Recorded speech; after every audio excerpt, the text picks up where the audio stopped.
Welcome back, America. As you know, I've been spending several shows over the last many months focused on all this foreign money coming into this country, buying politicians, members of Congress, buying people in and out of the administration, buying businesses and athletic groups, and buying colleges and universities, and it's even worse than I knew or thought. There's a group called the Network Contagion Research Institute that a few days ago put out a monumental report ignored by most of the media. And one of its board members, former CEO, is Adam Sohn, who is really an expert on this, really on top of this. Adam Sohn, unfortunately, we're always limited for time here.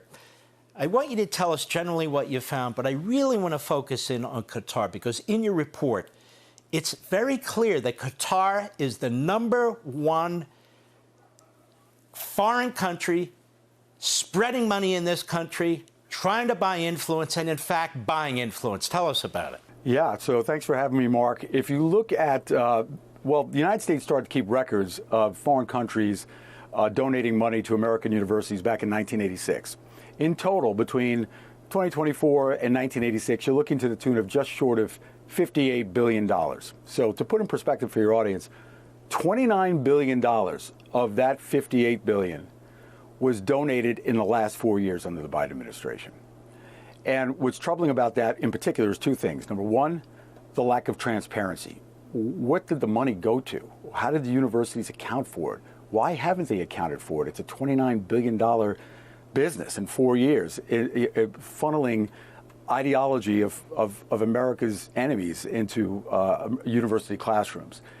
Number two is, who are the primary donors of that money? The two nations at the top of the list, Qatar and China. So again, these are real serious areas for concern, so thank you for bringing me on. Let's dig into Qatar a little bit. Qatar is the biggest funder of terrorism in the world. They're always in a race with Iran, but they've won so far. They've funded Hamas. Hamas wouldn't exist but for Qatar. They have funded a number of front groups in the United States, Students for Justice in Palestine, among others.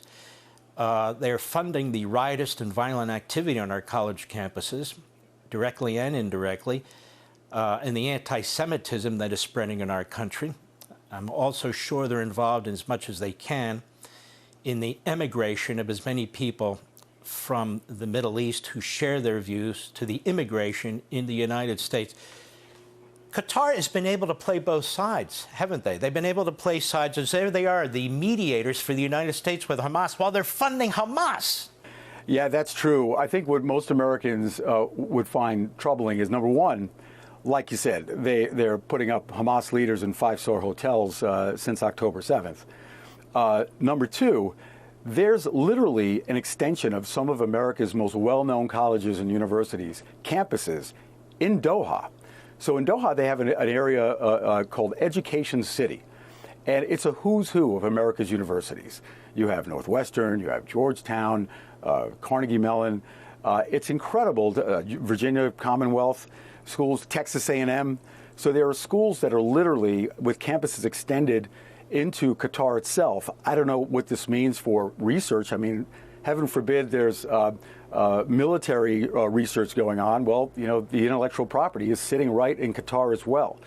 So that's a very serious concern. And as you mentioned, there's also a network of organizations that are identified by the United States government as being terrorist organizations that have managed to find their way into the nonprofit system of the United States. So it's basically a combination of two areas. One is the university system being nonprofit based and not having proper transparency mechanisms being observed. There are rules, there are regulations that are being really just ignored by these universities. Number two, it's really an infiltration of our 501c3 system, looking at regulatory gaps, exploiting those gaps, and using them to funnel terrorist ideology into these nonprofits, and not only into our universities, Qatar, but our grade schools as well. Well, when we come back, I want to talk about Harvard, because apparently Harvard, the richest of all the colleges, it's not even close, is getting the most foreign money, including from Qatar, as your report says. And it says here, Qatar donations have ramped up significantly over the last 4 years. Nearly a third of donations from Qatar, over $2 billion, were given between 2021 and 2024. What the hell was going on between 2021 and 2024? The Biden administration, of course, but the ramping up of Iran, the ramping up of the terrorist elements all over the world, particularly in the Middle East, and then, of course, the attack on Israel in 2023. And people in this country, Adam, are saying, where did all these people come from? Where are all these movements coming from? Where's all this money coming from? Your report explains where it's coming from. We'll be right back.